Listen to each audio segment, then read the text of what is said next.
এ যেন বঞ্চনা বনাম বঞ্চনা, কেন্দ্রের বঞ্চনা বনাম রাজ্যের বঞ্চনা। প্রায় 25 মিনিটের বৈঠকে প্রধানমন্ত্রীর সামনে যখন বকেয়ার ঝুলি উপর করে কেন্দ্রীয় বঞ্চনার ফিরিস্তি ধরাচ্ছেন মুখ্যমন্ত্রী, ঠিক তখনই রাজ্যের বঞ্চনার অভিযোগে আচমকায় নবান্নে হাজির হয়ে গেলেন শুভেন্দু অধিকারী। অন্যদিকে ফের এজেন্সি তৎপরতা রাজ্যে। সাগরদিঘির বিধায়ক বাইরন বিশ্বাসের বাড়িতে আয়কর তল্লাশি ঘিরে শুরু হয়েছে রাজনৈতিক চাপানুতোর। 12 ঘন্টা পরে এখনো সেই তল্লাশি চলছে। আগামী 1 ঘন্টায় তা নিয়ে আমাদের আলোচনা চলবে। এই পর্বে আমাদের আলোচনার বিষয় বকেয়া চেয়ে মোদি সাক্ষাতে মমতা, দুর্নীতির অভিযোগে আচমকায় নবান্নে শুভেন্দু অধিকারী। অনেকেই প্রশ্ন তুলছেন, যে সময় মমতা বন্দ্যোপাধ্যায় সংসদ ভবনে কথা বলছেন প্রধানমন্ত্রীর সঙ্গে, ঠিক সেই সময়ই কেন শুভেন্দু অধিকারী নবান্নে পৌঁছলেন? বিশেষ কোনো কৌশল? উপরাষ্ট্রপতিকে উপহাস, ধনখড়কে ফোন প্রধানমন্ত্রীর, মোদি মমতা বৈঠকে নেই কল্যাণ বন্দ্যোপাধ্যায়। এই দুটোর মধ্যে কোনো সম্পর্ক আছে উপহাসের সঙ্গে কল্যাণ বন্দ্যোপাধ্যায়ের অনুপস্থিতির? অনেকেই প্রশ্ন তুলছেন। তন্ময়ের পর এবার বাইরন বিশ্বাস, আরো এক বিধায়কের বাড়িতে আইটি হানা। ভোর 5:30 থেকে শুরু হয়েছে আইটি হানা, যেটা এখনো পর্যন্ত চলছে বলে জানা যাচ্ছে একাধিক জায়গায়। 10 কোটির এফডি, এলআইসি, 800টি ব্যাকডেটেড খালি স্ট্যাম্প পেপার, বালুর বন দপ্তরে খাজানার খোঁজ পেল ইডি। এখন নিঃসন্দেহে এই সমস্ত গোটা বিষয় তদন্ত করে দেখবে ইডির আধিকারিকরা, এবং এই দুর্নীতির সঙ্গে, রেশন দুর্নীতির সঙ্গে যা যা পাওয়া গিয়েছে সরাসরি কোনো সম্পর্ক রয়েছে কিনা তা নিয়ে খতিয়ে দেখা হবে। কিন্তু বঞ্চনার প্রশ্ন, আমি শুরুতেই বলছিলাম যে কেন্দ্রীয় বঞ্চনা বনাম রাজ্যের বঞ্চনা। দেখুন, একেবারে বিজেপি হোক বা তৃণমূল কংগ্রেস হোক, বাংলার মানুষ যে বঞ্চিত হচ্ছেন দুপক্ষই স্বীকার করছেন, কিন্তু বঞ্চনার পেছনে দায়ীকে তা নিয়ে রাজনৈতিক চাপানুতো শুরু হয়ে গেছে। অনেকটা ছবিটা এইরকম। বাংলার বঞ্চনা হচ্ছে, মুখ্যমন্ত্রী বলছেন দায়ী হচ্ছে কেন্দ্র, শুভেন্দু অধিকারী বলছেন দায়ী হচ্ছে রাজ্য। এবং এই বকেয়া চেয়ে যখন মোদি মমতা বৈঠক চলছে, ঠিক সেই সময়ই বঞ্চনার প্রতিবাদে নবান্নে পৌঁছে যাচ্ছেন শুভেন্দু অধিকারী। অর্থাৎ জায়গা দুটো আলাদা, একদিকে দেশের রাজধানী, একদিকে রাজ্যের রাজধানী। দিল্লিতে যখন বঞ্চনার প্রতিবাদে বৈঠক করছেন মুখ্যমন্ত্রী মমতা বন্দ্যোপাধ্যায়, বঞ্চনার প্রতিবাদে সুর চড়িয়ে রাজ্যের রাজধানীতে একেবারে সচিবালয়ে পৌঁছে যাচ্ছেন, প্রশাসনিক দপ্তরে, প্রধান দপ্তরে পৌঁছে যাচ্ছেন শুভেন্দু অধিকারী, এবং সেখানে তিনি বৈঠক করছেন। অর্থাৎ মূল বিষয় হচ্ছে বাংলায় বঙ্গবাসী যারা কাজ করেছেন তাদের বঞ্চনা, তার মধ্যে গোটা বিষয়টা আবর্তিত হচ্ছে, কোথাও দিল্লিতে, কোথাও কলকাতায়। আমি ইন এ নাটশেল আপনাদের দেখাতে চাইবো এই বঞ্চনার প্রশ্নে সারাদিন কিভাবে আবর্তিত হলো রাজনীতি। দেখুন,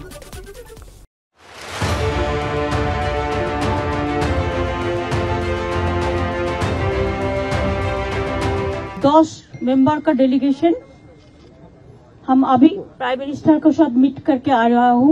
मैंने जो बात आपने देखा कि हमारा 100 दिन का जो रुपया नहीं मिल रहा है, जिन्होंने काम किया है गरीब लोगों ने, उसका रुपया भी बंद पड़ा। एक कॉन्स्टिट्यूशन का मैंडेटरी है, ये रुपया देना चाहिए, आज तक नहीं दे गया है।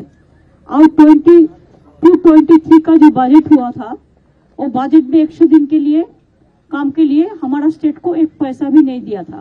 आवास योजना का स्कीम बंद कर दिया गया है, रूरल डेवलपमेंट का स्कीम बंद कर दिया है, और हेल्थ मिशन का प्रोग्राम भी बंद कर दिया है, रुपया नहीं दे रहा है।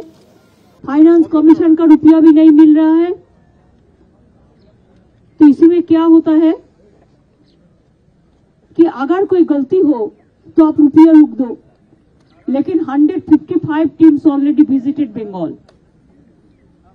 जो भी क्लैरिफिकेशन मांगा हम लोगों ने, पूरा ऑफिसर ने वो क्लैरिफिकेशन दिया।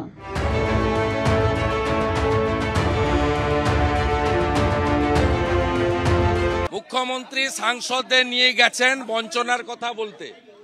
আমরা পশ্চিমবঙ্গের জনগণকে বঞ্চিত করছে এই সরকার, এটা বলতে এসেছিলাম। এবং আমাদের বিরোধী দলের বিজেপি সাংসদ বিধায়কদের প্রশাসনিক সভাতে ডাকা হয় না। আমাদের সমর্থক ভোটার হলে শৌচালয়, আবাস থেকে বঞ্চিত করা হয়। বাংলার জনগণকে বঞ্চিত করে, কেন্দ্রীয় অর্থ নয়ছয় করে, পশ্চিমবাংলায় বিরোধীদের কণ্ঠরোধ করে, যেটা দিল্লিতে ড্রামা করতে গেছেন, আমরা পাল্টা যুক্তি, তথ্য, ডাটা দিয়ে এখানে বলে গেলাম।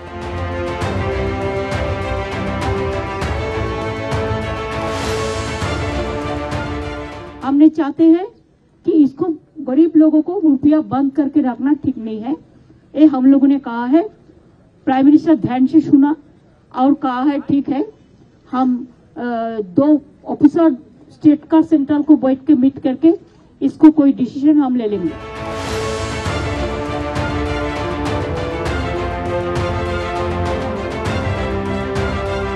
কেন্দ্রের আধিকারিকরা বসবে, রাজ্যের মুখোশ খুলে দিয়েছি।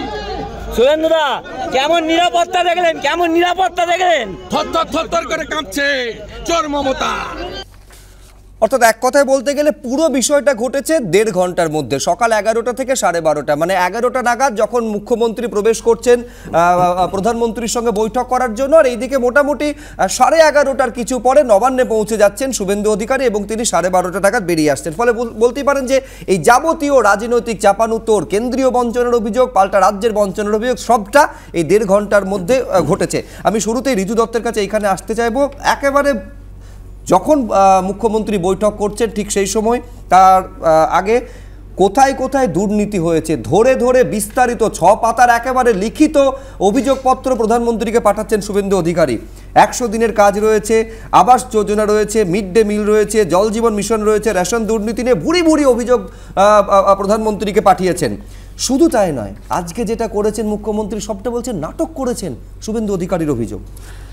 দেখুন, একদিকে এই বঞ্চিত বাংলার মানুষের অধিকারের যে লড়াই, যেটা প্রথম শুরু করেছিলেন মমতা বন্দ্যোপাধ্যায়ের হাত ধরে, তারপর অভিষেক বন্দ্যোপাধ্যায়ের দিল্লি যাত্রা, তারপর রাজভবনের সামনে আন্দোলন, তারপর মমতা বন্দ্যোপাধ্যায়ের দিল্লির যাত্রা। বাংলার মুখ্যমন্ত্রী দেশের প্রধানমন্ত্রীর সাথে বাংলার অধিকার নিয়ে একটা গঠনমূলক আলোচনা করেছেন, যেখানে দেশের প্রধানমন্ত্রী বলেছেন রাজ্য এবং কেন্দ্রীয় আধিকারিকরা সময় সীমা বেঁধে দিয়ে যে এটাকে ফয়সলা করতে হবে যাতে বাংলার মানুষ বঞ্চিত না হয়। আর সেখানে উল্টো দিকে আমরা কি দেখলাম? বাংলার সোকল্ড বিরোধী দলনেতা চোরের মতো লুকিয়ে লুকিয়ে নবান্নে গেছে, কারণ অন্যভাবে তো আর নবান্নে যেতে পারবে না, মানুষের ভোট দেখতে গেছে। তারপরে নবান্নর বাইরে দাঁড়িয়ে মিডিয়ার সামনে ঘেউ ঘেউ। কি লাভ বলুন তো? একদিকে মেসি আর রোনাল্ডো ফাইনাল খেলছে, আর সেখানে আমরা নাকি আলোচনা করব আই লিগে খেলা একটা ফুটবলার মাঠে লাফালাফি করেছে তাই নিয়ে। হয় কখনো? বড়রা আলোচনা করছে দিল্লিতে বাংলার অধিকার নিয়ে। আজকে আমাকে একটা কথা বলুন তো, বাংলার মানুষ যারা এই 100 দিনের কাজ করেছে তারা কি শুধুই তৃণমূলের কর্মী? এটা তো হতে পারে না। বাংলার মানুষের অধিকার নিয়ে বাংলার মুখ্যমন্ত্রী প্রধানমন্ত্রীর সাথে যখন আলোচনা করছে, সেটা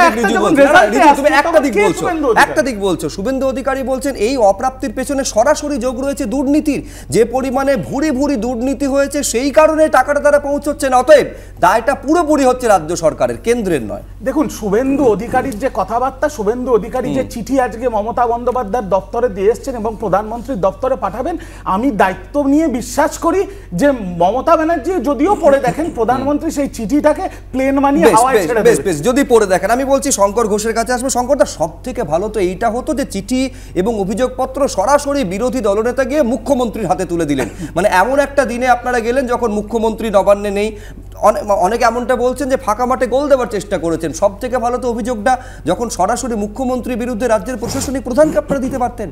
এই দিনটা বেছে নিলেন এমন সময় যখন নবান্নে দিল্লিতে বৈঠক করছেন প্রধানমন্ত্রী এবং মুখ্যমন্ত্রী। পাল্টা চাপ তৈরির কৌশল নাকি? আমার মনে হয় মাননীয় প্রধানমন্ত্রী রাজধর্ম পালন করেছেন।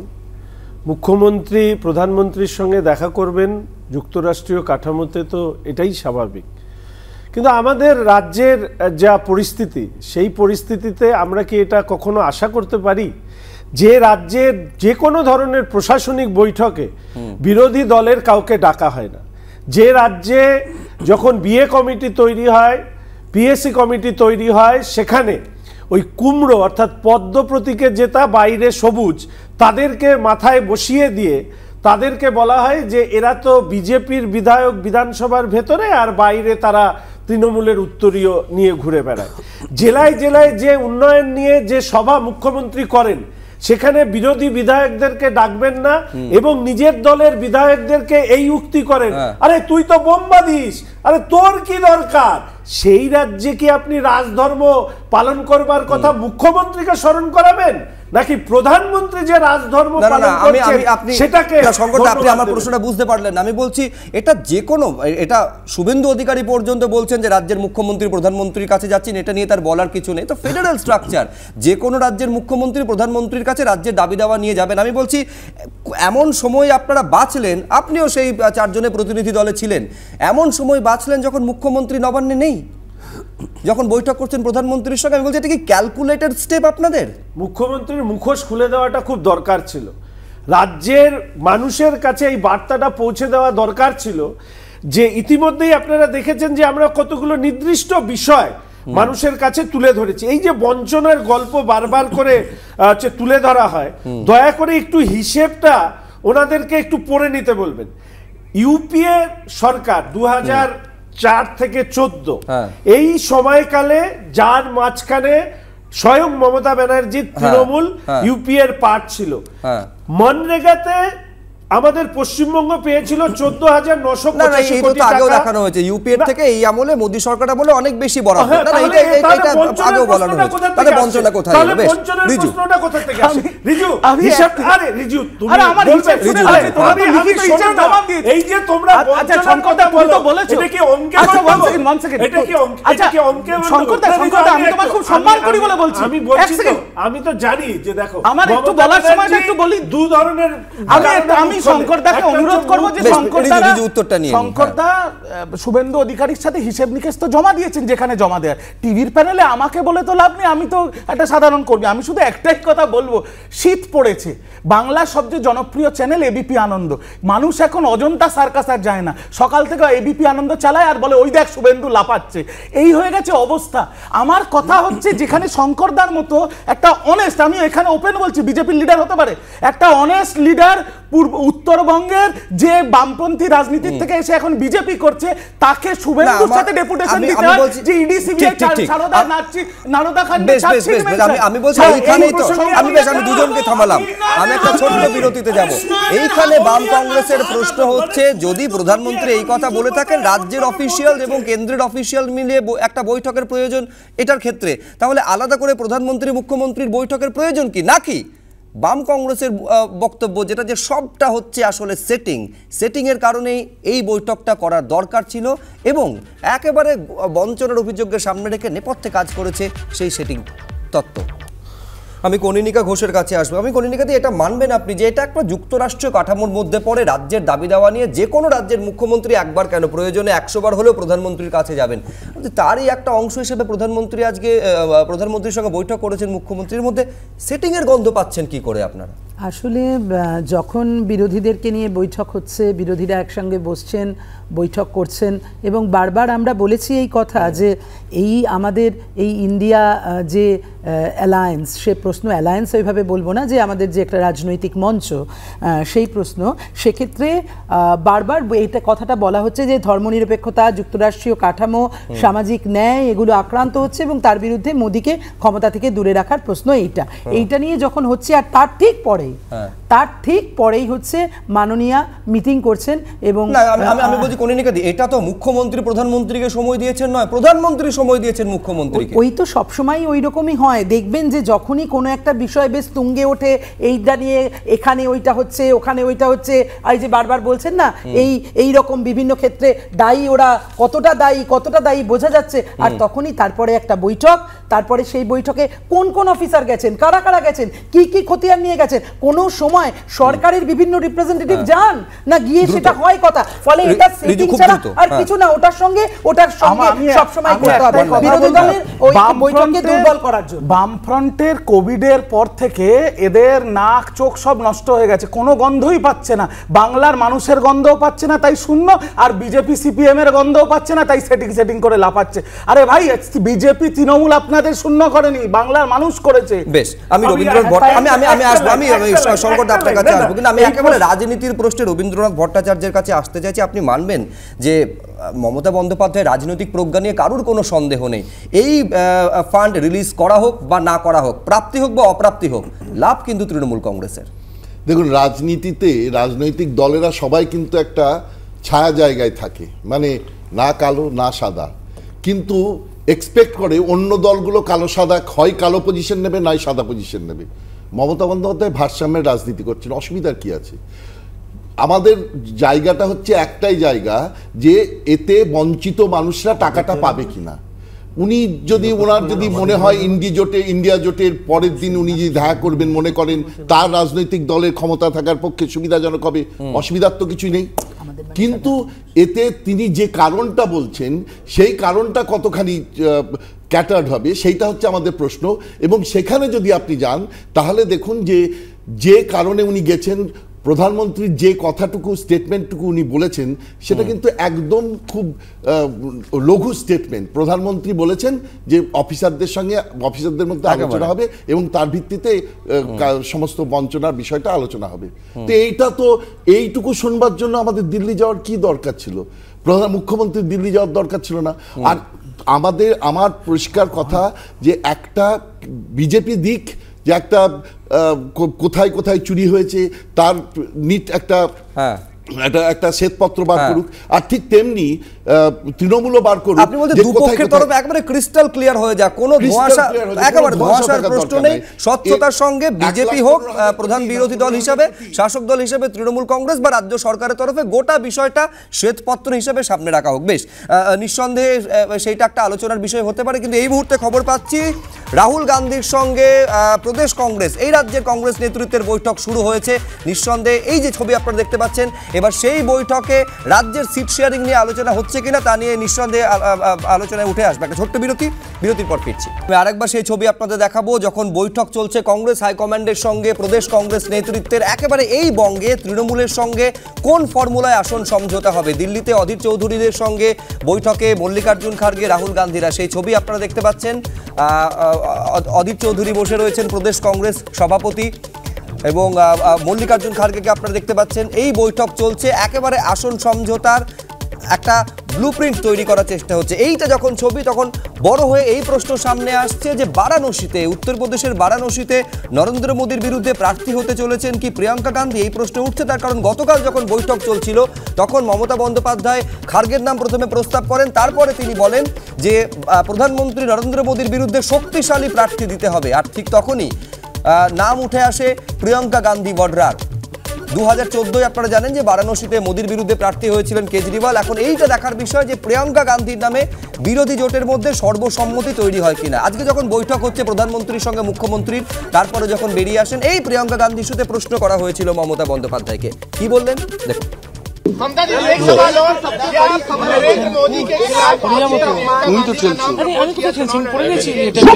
आपको कहेंगे जो मेरे को कहना था मैंने कह दिया। प्लीज आप लोग अच्छा रहिए, मेरे को शुभकामना है नया साल के लिए, और मेरी किस्मत, मेरी किस्मत।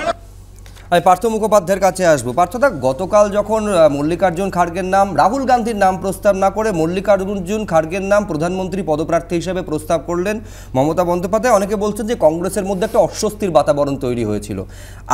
গতকালকের বৈঠকে যখন প্রধানমন্ত্রীর বিরুদ্ধে প্রিয়াঙ্কা গান্ধীর নাম ভেসে উঠল, সেই অস্বস্তি কি অনেকটা বেড়ে গেল? আমি এই কারণে বলছি, এই প্রিয়াঙ্কা গান্ধীকে 2022-এ ইউপি ইলেকশনে ফেস করেছিল কংগ্রেস, এবং সেখানে সাকুল্যে 403-র মধ্যে 2টো আসন আপনারা পেয়েছিলেন।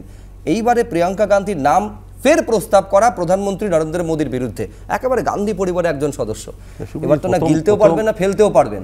প্রথম হচ্ছে যে আলোচনার মুখবন্ধে যেটা বললেন আপনি, যে ব্লুপ্রিন্ট তৈরি হচ্ছে কি না কি আসন সমঝোতা হবে। এখন এই প্রশ্নটা এই ব্যাপারটা কোত্থেকে এলো আমার কাছে, তো সেটাই প্রশ্ন যে আসন বন্টনের ব্লুপ্রিন্ট নিয়ে আলোচনা হচ্ছে, এরকম একটা খবর কি করে হলো, 1 নম্বর।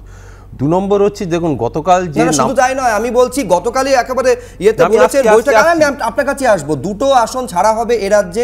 সেখানে নাকি সূত্রের মারফত এই খবরও পাওয়া গেছে যে প্রদেশ কংগ্রেসের তরফে দাবি করা হতে পারে যে 2টো নয় 6টা আসন তারা চাইবে। এরপরে কি হবে সেটা তো বৈঠকের পর জানা যাবে। সূত্র মারফত, এখন ব্যাপার হচ্ছে যে সূত্রটা তো অনেক, যাই হোক, না সূত্র অনেক সময় ঠিক হয়, অনেক সময় ভুল হয়, আবার অনেক সময় ঠিক হয় না। এখন কথাটা এখানে, কথাটা হচ্ছে যে গতকাল তার নামটা অ্যানাউন্স করা হলো। আপনি বললেন যে রাহুল গান্ধীর নাম না অ্যানাউন্স করে তার নাম কেন করা হয়েছে। প্রথম কথা, এমন কোনো বাধ্যবাধকতা কোথাওই ছিল না যে রাহুল গান্ধীর নামটি অ্যানাউন্স করতে হবে, অন্য কোনো নাম অ্যানাউন্স করা যাবে না, কংগ্রেসের কথা বলেনি। বরঞ্চ যে প্রশ্নটা উঠেছে যে মমতা বন্দ্যোপাধ্যায় কেন এই নামটা অ্যানাউন্স করছেন, কেননা এর আগেও যদি আমরা ইতিহাস দেখি, যখন প্রণব মুখোপাধ্যায় রাষ্ট্রপতি পদে নির্বাচনে পদপ্রার্থী হয়েছিলেন, তখন স্বতঃপ্রণোদিত হয়ে মমতা বন্দ্যোপাধ্যায় নিজে এগিয়ে এসে তৎকালীন প্রধানমন্ত্রী ডক্টর মনমোহন সিংয়ের নাম ঘোষণা করে দিয়েছিলেন যে এনাকে আমরা রাষ্ট্রপতি হিসেবে আমরা দেখতে চাই এবং এনাকেই আমরা প্রার্থী করতে চাই। মানে এটা যে একটা রাজনৈতিক সভ্যতার অভাব, এইটা কিন্তু একবারে প্রতীয়মান হয়েছে এবং এর আগেও তিনি করেছেন, এবারেও তিনি করেছেন। তো ঘটনা হচ্ছে যে এটা মমতা বন্দ্যোপাধ্যায়ের কাছ থেকে অবশ্য এর থেকে সুসভ্য রাজনীতি আমরা আশা করতে পারি না, কারণ এর আগে আলোচনায় যেমন এসছে এই যে বিভিন্ন প্রশাসনিক মিটিংগুলোর কথা বলা হয়, নামে বলা হয় প্রশাসনিক মিটিং, আপনি যার থেকে সুসভ্য রাজনীতি এর থেকে বেশি আশা করতে পারেন না। তার পাশে আপনাদের নেতা রাহুল গান্ধী বসেছিলেন গতকাল। অনেকের পাশে আমাদের বসতে হয়। পৃথিবীতে 800 কোটি লোক আছে, 800 কোটি মানুষই কি সুসভ্য? সেটা তো সম্ভব নয়। কথাটা কথা না, রাজনীতিতে বাধ্যবাধকতা থাকে, রাজনীতিতে বাস্তবতা থাকে, প্রেক্ষিত থাকে, পরিপ্রেক্ষিত। এইখানে তো প্রশ্ন যে বাধ্যবাধকতাকে বেশি গুরুত্ব দিচ্ছেন না বাস্তবতাকে বেশি গুরুত্ব দিচ্ছেন, এ তো আপনাদের হচ্ছে যে মানে উভয় সংকটে পড়তে হচ্ছে। চারটে কথাই বলেছি, বাস্তবতাও বলেছি, বাধ্যবাধকতা বলেছি, আবার প্রেক্ষিত পরিপ্রেক্ষিত বলেছি। হ্যাঁ, বেশ দ্রুত দিচ্ছি। একটা মনে করিয়ে দিই, যখন 4টে রাজ্যের ফলাফল এলো তখন মল্লিকার্জুন খার্গে সাহেব ডেট ঘোষণা করে দিয়েছেন। মমতা ব্যানার্জির উত্তরবঙ্গ শপথ ছিল বলে ডেট পিছিয়ে দেয়া হলো। এতেই বোঝা যায় যে মমতা ব্যানার্জির প্রাধান্যটা সোনিয়া গান্ধী আর রাহুল গান্ধীর কাছে কতটা। ফার্স্ট।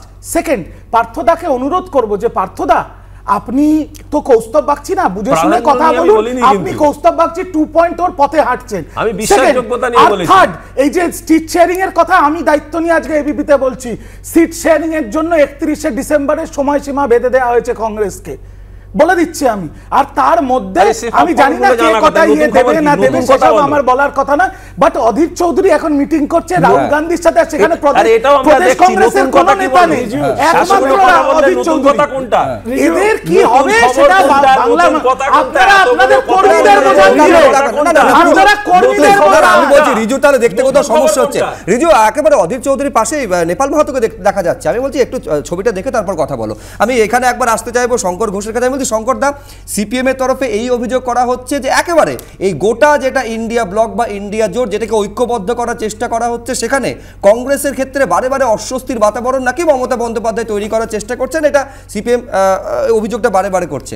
আমি বলছি আলটিমেটলি লাভ কিন্তু বিজেপির হচ্ছে তাতে। দেখুন, লাভ লোকসানের বিষয়ে না আমি আলোচনা করে আমি 3টে লাইনে বলবো। এক, 2011 থেকে 2021 এই সময় আমরা কিন্তু 2জন বিরোধী দলনেতা পেয়েছি, এবং ডক্টর সূর্যকান্ত মিশ্র এবং আব্দুল মান্নান। পশ্চিমবঙ্গের মানুষকে বিচার করতে বলবো যে 2021-এর আগে যারা ছিলেন তারা কি তৃণমূল কংগ্রেসের সাথে সেটিং করে এই যে 2011 থেকে 21 অবধি পাহাড় প্রমাণ যে দুর্নীতি হয়েছে তার জন্য তারা কি নিশ্চুপ ছিলেন? এটা হচ্ছে এক। 2 নম্বর বিষয় হচ্ছে যে এখানে আমি প্লিজ পার্থদা, আমি কারো কথাই বলি না। 2 নম্বর বিষয় হচ্ছে একজন শক্তিশালী প্রার্থী দেওয়ার কথা এখানে এসছেন নরেন্দ্র মোদীর বিরুদ্ধে। আমি অনুরোধ করব আরেকজন শক্তিশালী প্রার্থী আমাদের রাজ্যে আছেন, ডায়মন্ড হারবারে দাঁড়ান। আমি রিজুকে অনুরোধ করব যে এআইটিসি থেকে টিসিতে হয়েছে, মানে অল ইন্ডিয়ার সর্বভারতীয় তৃণমূল কংগ্রেস হয়েছে, সর্বভারতীয় হওয়ার প্রচেষ্টায় যদি ওই ডায়মন্ড হারবারের প্রার্থী ওই বারাণসীতে যায় কিনা সেইটা একটু দেখবেন। 3 নম্বর হচ্ছে সবার কাছে বসবো, সবার কাছে বসবো, সবার পাশে বসবো। তার মানে কি কাশমের পাশে গিয়েও আমরা বসে যেতে পারি? তার মানে কি কাশমের পাশে জনতার সম্পর্কে মূল্যায়ন সামনে এনেছি। আমি একটাই কথা বলবো, শঙ্করদা বললো যে অল ইন্ডিয়া তৃণমূল কংগ্রেসের নেতা ডায়মন্ড হারবারের যে সাংসদ, মানে তিনি অভিষেক বন্দ্যোপাধ্যায়ের কথা বলছেন, তাকে বেনারসে দাঁড় করানোর জন্য। আমি একটু উল্টে বলি, দেখুন আমরা তো এখন আমরা বাংলার দল, তো আমি এই মঞ্চ থেকে শঙ্কর ঘোষ সাহেবের মাধ্যমে চ্যালেঞ্জ করছি নরেন্দ্র মোদী বা শুভেন্দু অধিকারীকে ডায়মন্ড হারবার থেকে দাঁড়ানো। দেখা যাক না কি অধিকারী তো মুখ্যমন্ত্রী চ্যালেঞ্জের মধ্যে একেবারে এনডিএ বনাম ইন্ডিয়া জোট, সেইটা আলটিমেটলি প্রতিষ্ঠিত হচ্ছে কিনা এটা অনেকে প্রশ্ন তুলছেন। রবীন্দ্রনাথ বাবু অনেকক্ষণ থেকে কিছু বলতে চাইছেন, প্লিজ রবীন্দ্রনাথ বাবু। না, আমি একটাই কথা বলতে চাইছি যে এই যে বিজেপির ব্রুট মেজরিটি এই 2021 সালে দেখা গেল, 2019 সালে দেখা গেল, সেটা কিন্তু আমরা যদি সেই তত্ত্বটা দেখি তাহলে কিন্তু বিহারের ইলেকশন 2015টা একটু খেয়াল করুন। 2015 2014তে 22টা সিট পেয়েছিল বিজেপি এবং ভোট শেয়ার তার অনেক কম ছিল, তা সত্ত্বেও ভোট শেয়ার তারা পেয়ে গেছিল। আলাদা আলাদা করে লড়েছিল, জেডিইউ আরজেডি এরা সব আলাদা করে লড়েছিল। এরপরে 2015 সালের ভোটে একদম 24.7% ভোট পেল বিজেপি, 18, 16 ইত্যাদি পেয়ে 178টা মহাগঠবন্ধন নিয়ে এসেছিল। অর্থাৎ ভোটের পার্সেন্টেজ কিছু নাই। 1 to 1 যদি ক্যান্ডিডেট আসে তাহলেই কিন্তু একমাত্র বিজেপিকে হারাতে পারবে। আদারওয়াইজ এই যে ঝগড়া, এই যে ইন্ডিয়া এটাও বলতে হবে, এই যে মহাগঠবন্ধন বা মহাজোট তার শেষ পর্যন্ত পরিণতি কি হয়েছে সেটাও দেশবাসী জানেন। সেখান থেকে একেবারে জেডিইউর বেরিয়ে আসা, তারপর বিজেপির সঙ্গে জোটবদ্ধ হওয়া, আবার সেখান থেকে বেরিয়ে এসে কিন্তু হয়েছিল, সেটা কিন্তু প্রমাণ করে এই ফার্স্ট পোস্ট থিওরিতে যদি ইলেকশন হয় যে বেশি সংখ্যক ভোট পাবে, সেখানে ভোট শেয়ারটা ব্যাপার নয়। একের বিরুদ্ধে এক প্রার্থী যদি লড়াই করে তাহলে যে ওই সেক্ষেত্রে কোনো বিজেপি আগেরবার 22টা সিট পেল, তার ভোট শেয়ার অনেক, ভোট সিট আসন সংখ্যা অনেক কমে গেল বিধানসভায়।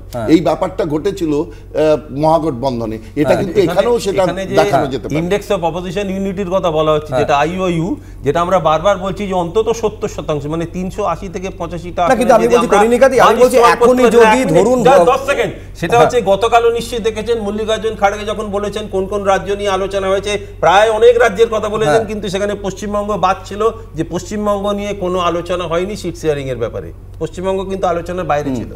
বেশ, আমি এখানে একবার শঙ্কর ঘোষের কাছে আসার আগে অনেকক্ষণ কনিনিকাদির কাছে আমি আসতে চাইবো, কিন্তু তার আগে কল্যাণ বন্দ্যোপাধ্যায় কি তৃণমূল কংগ্রেসের অন্দরে অস্বস্তির বাতাবরণ তৈরি করেছেন? কেন এই কথা বলছি? কল্যাণ বন্দ্যোপাধ্যায়ের নাম যখন প্রধানমন্ত্রীর সঙ্গে সাক্ষাৎ করতে যাচ্ছেন মুখ্যমন্ত্রী মমতা বন্দ্যোপাধ্যায়, প্রাথমিক তালিকায় কল্যাণ বন্দ্যোপাধ্যায়ের নাম থাকলেও পরে বাদ হয়ে যায় কল্যাণ বন্দ্যোপাধ্যায়ের নাম এবং কাকলি ঘোষ দস্তিদারের নাম।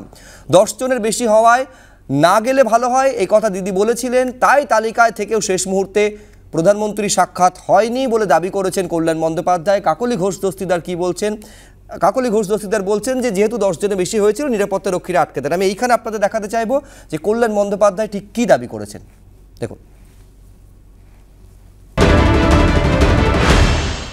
हम तो रेस्पेक्ट करते हैं सबको ना, ये डिसरेस्पेक्ट का कोई बात नहीं होता है।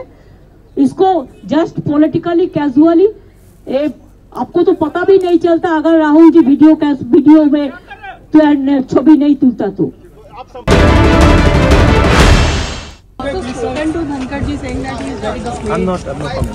उन्होंने कहा 20 साल से उनको भी टारगेट किया और अब उनको उपराष्ट्रपति को भी कर रहे हैं। একেবারে বুঝতে পারছেন যে রাহুল গান্ধী কোনো মন্তব্য করেননি এবং মমতা বন্দ্যোপাধ্যায় যে কথা বলেছেন, কিন্তু কল্যাণ বন্দ্যোপাধ্যায় কি বলছেন দেখুন একবার।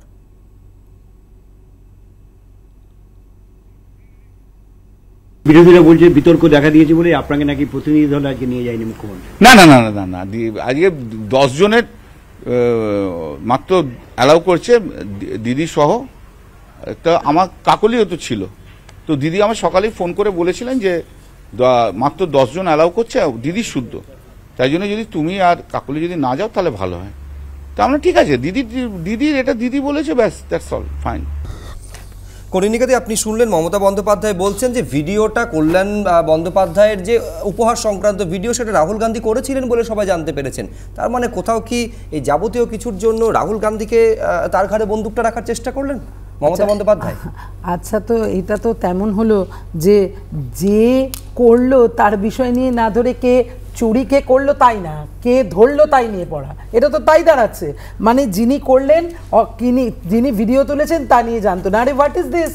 ব্যাপারটা হয়েছে সেটা নিয়ে কথা। এখন ওদের দলের কারাওকে নেবেন, কাদেরকে নেবেন না, সেটা নিয়ে আমার কথা না। প্রশ্ন হচ্ছে যে এই ধরনের একটা বিষয়, এবং স্বাভাবিক উনি তো গেছেন বিভিন্ন দরবার করতে, বলছেন আসলে তো আরো অনেক গভীর অভিসন্ধি নিয়ে গভীর সেটিং একদম প্রশ্ন নিয়ে গেছেন, আর সে কারণের জন্যই কোনো বিতর্ক যাতে না থাকে সেই জন্য উনি তাই করেছেন।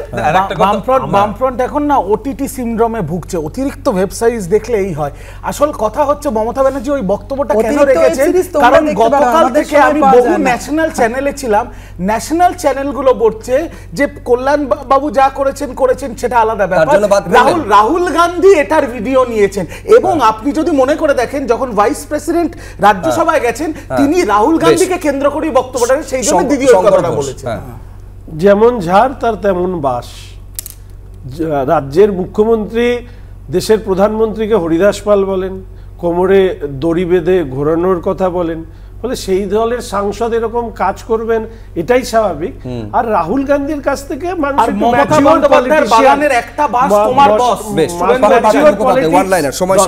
কথাটা হচ্ছে যে রাহুল গান্ধী ছবিটা তুলছেন, সেই ছবিটাই তো আমরা টিভিতে দেখেছি, অর্থাৎ টিভির লোকেরা আগে ছবিটা তুলেছে বলে আমরা ছবিটা দেখেছি। সেটা আপনি বুঝতে পারছেন, মমতা বন্দ্যোপাধ্যায় বুঝতে পারছেন? তা আমি জানি না, সেটা উনি বলবেন। নামটা কেন করলেন সেটা উনি জানেন। আমি তো এই স্তরের কোন রাজনৈতিক নেতৃবৃন্দ শুধু তো কোনো কথা বলেন না, যা কিছু বলেন অত্যন্ত প্রত্যেকটা মেপে ক্যালকুলেটেড কথাবার্তা হয়। আমরা জানি না এর পেছনে কোনো কারণ রয়েছে কিনা, নিঃসন্দেহে তা নিয়ে বঙ্গ রাজনীতি এবং জাতীয় রাজনীতি তোলপাড় হয়েছে।